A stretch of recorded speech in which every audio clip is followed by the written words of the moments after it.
Welcome to this episode of Reaching Minds, Thoughts for Your Life Journey. Today, we're shining a light on the inspiring work of ReFAB Studio, a creative initiative that's redefining sustainability in design. ReFAB specialises in upcycling designer fabric remnants from the interior design sector, transforming them into bespoke, eco-conscious lifestyle pieces and home decor. ReFAB's mission is to go beyond beautiful products. They're also dedicated to upskilling local artisans, especially women from disadvantaged communities, empowering them with creative and economic opportunities. In recent years, ReFAB has expanded its impact by running hands-on workshops with students from leading institutions, including the Royal College of Art, London's College of Fashion, and Morley College. These sessions invite the next generation of designers to engage directly with the challenges and opportunities of sustainable design and circular fashion. As ReFAB beautifully puts it on their website, our pieces are designed to spark joy in everyday life, whether that's a one-of-a-kind treasure that instantly makes your house feel like a home, or a stylish accessory that helps you fall in love with a well-worn outfit all over again. I am joined today by Revathi Prabhu, who is the founder and creative director of ReFAB Studio. She's an architect, urban designer, and a social entrepreneur with 25 years of expertise. She has worked in exciting master planning projects in the US, UK, Africa, Middle East, and India. Revathi breathes sustainability into her projects, big and small, whether it's designing a new city, generating a neighborhood, or repurposing an exciting building. Welcome, Revathi.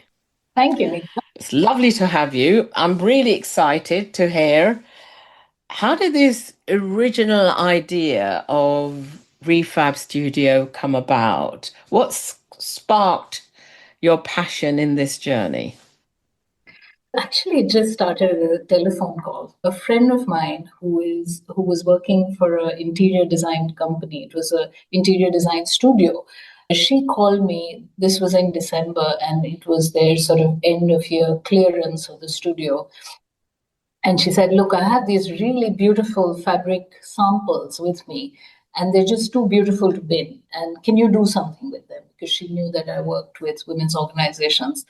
So I said, yeah, sure, why not? I went there with a little suitcase and thought I'd take a few pieces.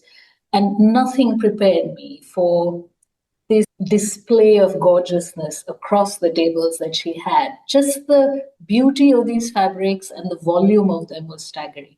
And it got me thinking that if one studio is generating this amount of too beautiful to bin kind of textiles, what must be happening to the sector as a whole? So that December, I took these textiles and I worked with some women's organizations. We made very simple things like zip purses, tote bags, cushion covers. And I came back after the holidays and shared them with friends and family who absolutely loved them. So then I started to explore a little bit deeper as to what is this challenge? How big is it? And I think the sort of aha moment was realizing that this might actually be an opportunity to connect unused textiles with unused skills, because there's a lot of community tailors, particularly women from marginalized communities in the UK, who have these innate skills but haven't been able to monetize them. So this was a way not just of reducing textile waste, but also skilling community tailors so that they could have monetizable skills, but also so that they could be connected with mainstream society. And there was a social cohesion aspect to it as well. So all these pieces started coming together, and that's how the journey began. And why ReFAB Studio? Where did you get this sort of name from? And how did you start shaping its vision and values? How did the name come up? It was fabulous. It was about fabric. It was about repurposing. And so we cooked up this name in house. I don't know whether it was the right thing to do because very often people call us Rehab Studio. And I'm like, no, it's not rehab, not just yet anyway. But it is ReFAB for fabric's sake. About the values and mission, so when we began it, we were very sure that we wanted it to be about integrity, about sustainability, about collaboration. I was very keen that this wasn't something that we wanted to do just by ourselves, for ourselves. So it had to be larger partnership kind of model. And the biggest value which I wanted to make sure was a part of us was joy. We just didn't want to do things that weren't joyful innately. And by that, I don't mean that things aren't difficult. Of course, we're dealing with a very big challenge. So they are difficult, but the journey has to be joyful.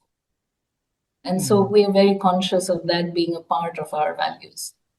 So, can you tell us a little bit about some of the wastage that you have or you came across when you first set up ReFAB? Yeah. So when I started exploring where this textile waste comes from and how much of it is out there in the UK, this was the figure that really staggered me. So it's reported that 400,000 tons of textiles from the interior sector ends in landfill every year in the UK. This is not clothing, this is not fashion, this is only interior textiles. That was mind boggling. Further, what was even worse was 1/4 of this volume is unused. It's pre-consumed. Wow.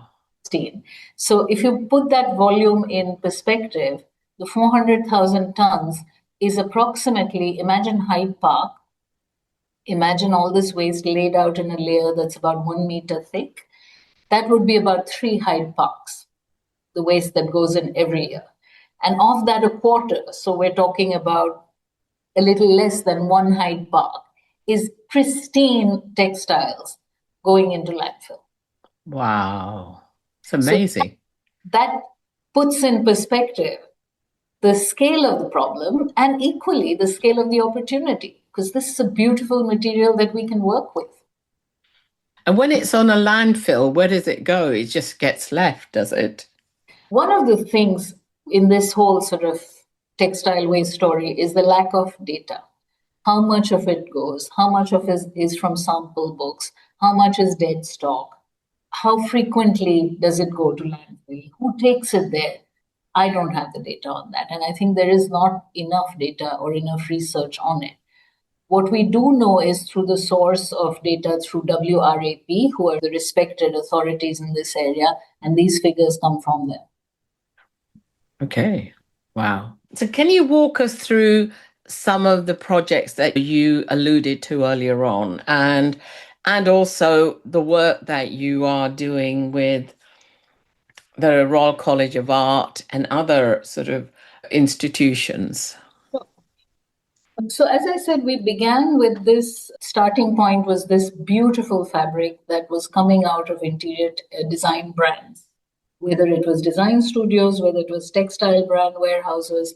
We were focusing on fabrics that were small, oddly shaped, often just small samples from albums, but of very high quality. So that became our focus. And then we connected, or we partnered with community organizations which were already working with women. And we brought in this module of how do we train them in upcycling. And so the whole process in a nutshell would be how do we source the fabric? Then how do we sort it? Because it comes in big bundles of chaos. And so we have to rummage through it and find the pieces that we can work with. So it's sourcing it, it's sorting it, then it's styling it. You know, what can this fabric become? Various bespoke designs for it. Then it's about skilling the tailors to make those pieces. Then it's about stitching, and then it's about selling. So that entire sort of chain of activities is what we began with. And by no means was this simple. Upcycling is hard enough, combining it with upskilling is completely complicated, but the impacts were very heartening. And so we kept going with that model. And we realized very quickly that the end point of producing and selling wasn't probably the best area to focus on. Rather than that, we wanted to spend more energy on training because then it had that much larger of an impact. It wasn't just us making and selling, but it was empowering women to then go on to make and sell by themselves. So we switched from reducing our production and retail to increasing our training program. That was with the community organization and the women. So it would be with community tailors from economically backward circumstances, or it was women in prison, or it would be migrants who were legally allowed to work. Those were the kinds of groups. But about 2 years into this, we realized that design students had a real appetite to work on sustainable models. And they weren't particularly connected with the reality of interior textile waste. They were very eager to learn about it, and they weren't connected with community tailors. So we thought this is a great opportunity. Let's work with these design students from various colleges. Let's introduce them to what we've been doing, and let's let them have fun. Let them create even more beautiful things that we have probably never thought of. And that was the way we then engaged with the colleges like UAL, London College of Fashion, Royal College of Art. We would have sort of coffee and design mornings in our studio where students would come in and spend hours exploring the fabrics, ideating with us. We did talks in these colleges. We ran workshops there as well. And that's the relationship that has evolved with students. So that was the sort of second part. First was with community tailors, second was with students. Then, to build on the student angle or the student partnership, we decided that we wanted to launch UK's first award, and I was surprised that we are the first, for innovation in upcycling. So, all these interesting things that students are doing with found materials, to encourage that and to further expand that, we created this award and we worked with new designers, which is a very well known event that happens every year for design students across the UK. And it was absolutely fabulous, the response.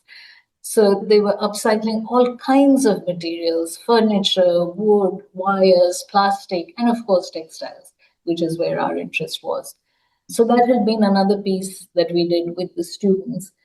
Now we're experimenting on one project with artists to see what various unusual artistic minds can do with this fabric. So that's a whole other area of exploration. It's not about useful products there, but it's about bigger pieces of art. And we've just begun something very exciting with 12 artists, which will hopefully unfold in the months to come. I think what the listeners would love to also hear is what kind of material are you sourcing? Because I know you're using Designer Guild, Osborne and Little. What other material are you using to make sense of this? Sure. When I say interior textile materials, it's materials that are made for upholstery, for curtains, for blinds, such. So these are materials that are designed to be tough and designed to live for many decades, if not hundreds of years, which is why the loss of them is that much more pernicious because this stuff is built to last and we're throwing away samples and albums into the landfill. So we work with all these brands who realize that this is a problem and want to work to dispose their samples sustainably or their dead stock sustainably. Sanderson's, Designer Guild, Timorous Beasties. We've worked with a lot of brands that sit under Altfield. These are the brands that work with us. They call us when they have things to give away, or we get in touch with them, and that's how it works. And your responses in the sort of students institution, how well has that been in the last year or so? The students have been absolutely thrilled, and some of them have taken the materials and made it into their final year projects. And I don't know if we can show photographs, but maybe I'll send you some photographs later, which you can show as part of the interview. But I mean, they give me so much hope, these students, because they are hungry to change the status quo, which is so wasteful, and they are full of creative energy and quite determined to do the right thing. So it's a pleasure working with them. To that, I'm also curious around what keeps you going? Oh gosh, what keeps me going? I find it very difficult to not do anything. So I'm very unhappy and irritated when I'm not doing anything. So I like to be engaged. I love the process of design. I genuinely am very passionate about taking a small idea and making it into something, whether it's a physical design of a building or a city or a poem or a textile item. That process of creation really excites me. And the other big motivation for me is nature. I have a very deep connect with nature. My father was a forest officer, and so I grew up exploring and being with a lot of wildlife and forests in India.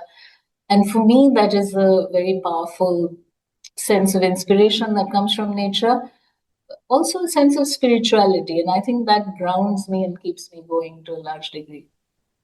And your ReFAB sort of studio is more connected in the UK rather than with India at the moment. We've got two parallel processes going on. So in India, there's a different bunch of partners, a different bunch of organizations, different sources of fabric, and we continue to work there as well. We've partnered with something called WIT, fabulous organization with many decades of experience of skilling women.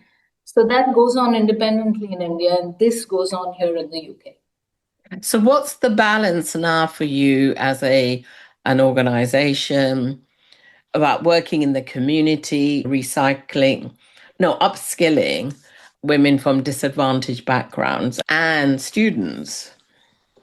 I would say it's in equal proportions. And a lot of this comes also to the fact is where are we going to get funding support from?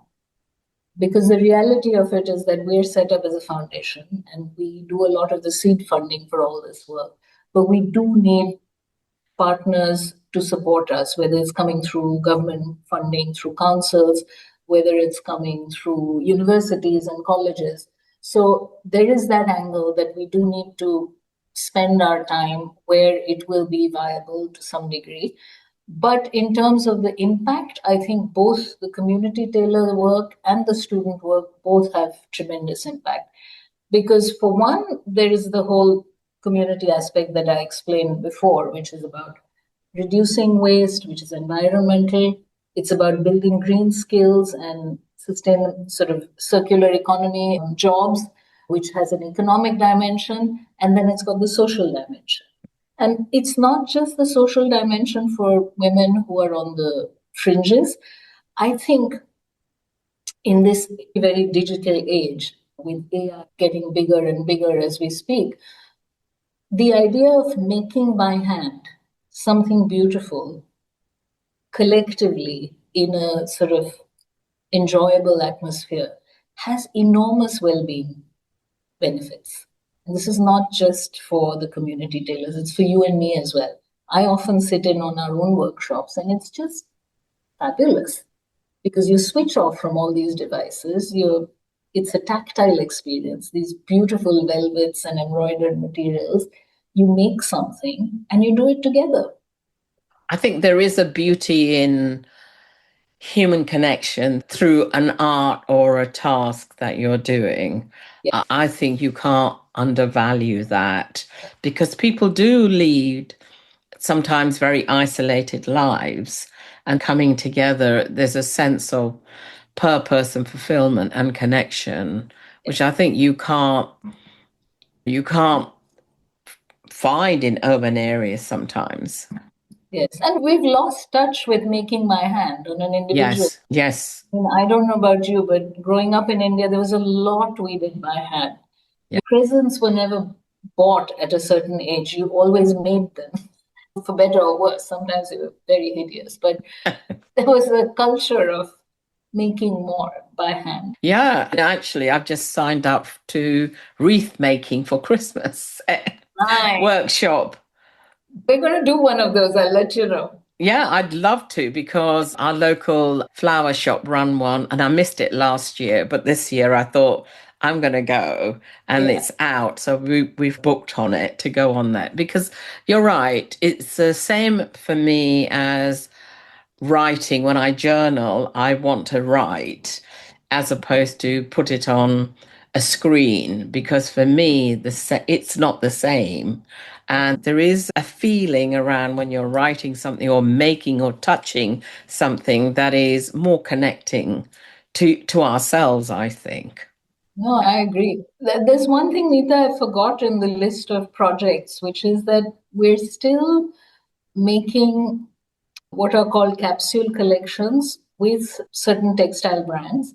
And in fact, we're just in conversation with one of them. They want us to use their remnants to create a series of products, which then they will retail. Oh, So this wow. is really heartening. Here you have a textile brand that understands that there is a problem with disposing their remnants, and they're using organizations like us to create a mini collection, which they themselves will then retail because they have their connections and their many clients already. So this, if this works, I think it's a great way for other brands also to similarly a mini collection and then retail it themselves. Isn't it funny? I remember having this conversation with you about a year ago that you were thinking about doing that, and also Yeah. about joining leading institutions, working with students, and you've made it happen. It's got created. And I think that your organization, people don't know, it's a very lean organization. There's only two or three of you who are working on it, and you're having an impact on what you're doing. And if these little capsules get designed and sold, that's another avenue for your organization to appear in.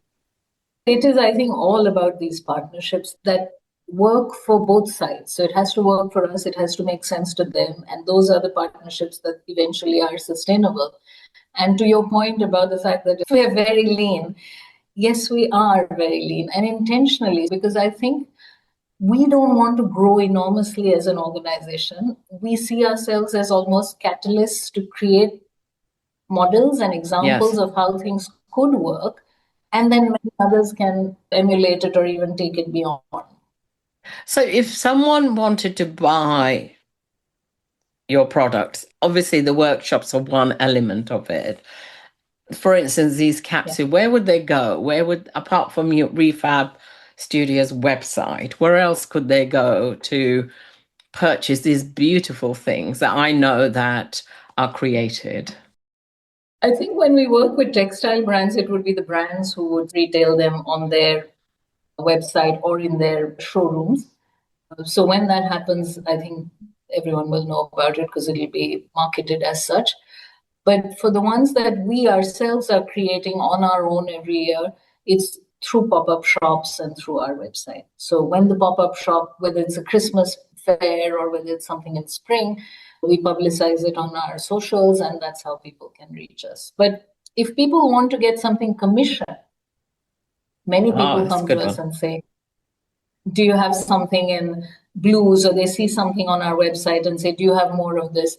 Now, while we can never ever assure people that yes, we will have stacks of one particular kind of material, we can always invite them to our studio. They take a look and then they get a few cushions made. And it's really special because for them, it's coming from a place which is reusing beautiful stuff that was otherwise in landfill, and it's being done while giving skills to women who need them.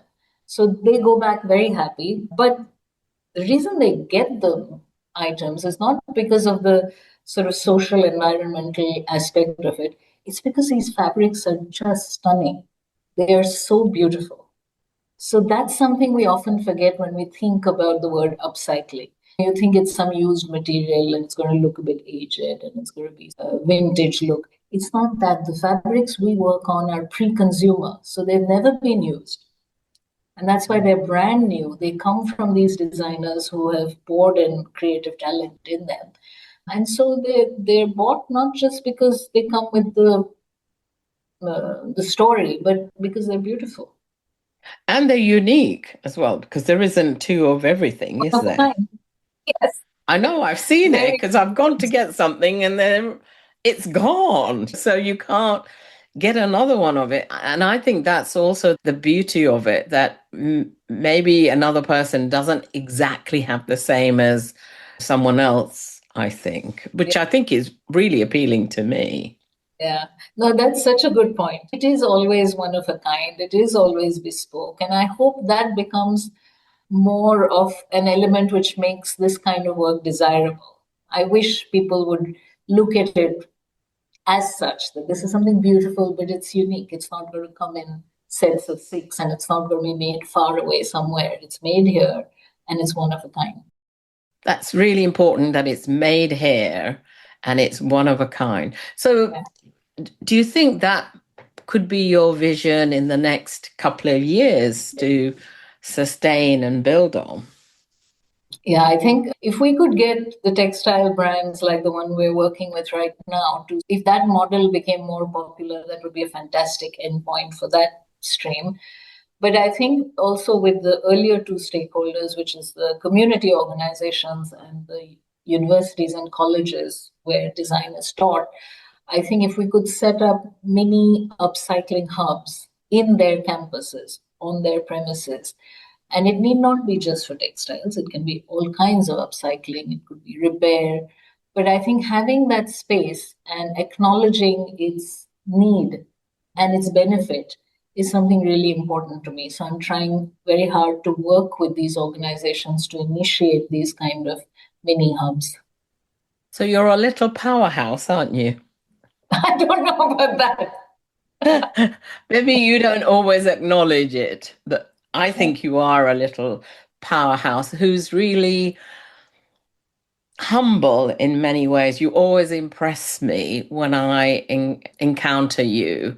And I think you're so humble, and yet you do quite a lot behind the scene and you make things happen. Maybe you don't recognize it, but certainly I'm pretty sure others recognize it. And to that, as we bring our conversation to a close, I always like to ask my guests, do you have a motto or a guiding principle that you live by?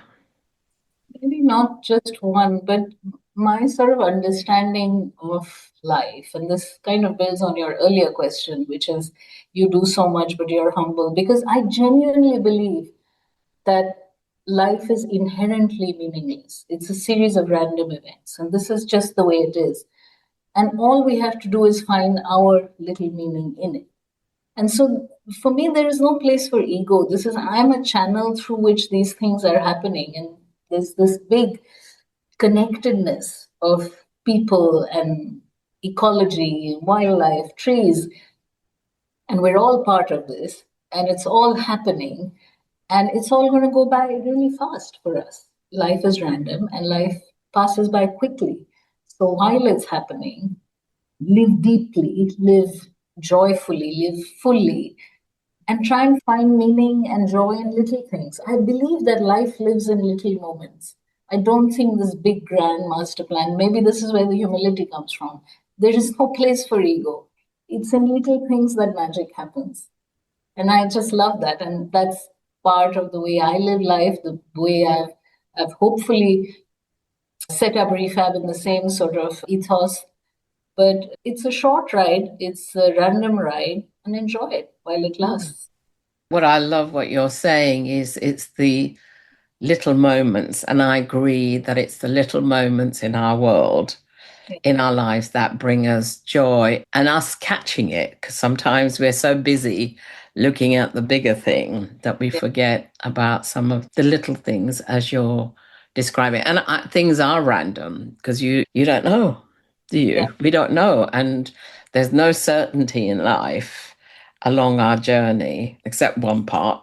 However, there is that. But this is a beautiful ending for me because, as I said, I'm constantly wowed in your presence because I think you are, I would say, genuinely for me, without ego when I encounter you. And I know that you offer so much and you have kind of humility in your space in how you connect with someone. And certainly the connection you have with me, I often feel that way in a very fond way. So thank you so much for being part of this podcast and sharing your beautiful story and your creativity of ReFAB Studios and yourself. Thank you so much. Thank you for inviting me. It's always a great pleasure to have these conversations with you. Every time we've met, we've ideated on the art of the possible and really enjoyed it. And this was no exception. Thank you. If you're interested in working with me, connect with me on LinkedIn, Facebook, Instagram, or www.nitisharma.com. And if you enjoyed the podcast, why not consider subscribing on Apple Podcasts, Spotify, or wherever you have access to your podcast, and leave a review.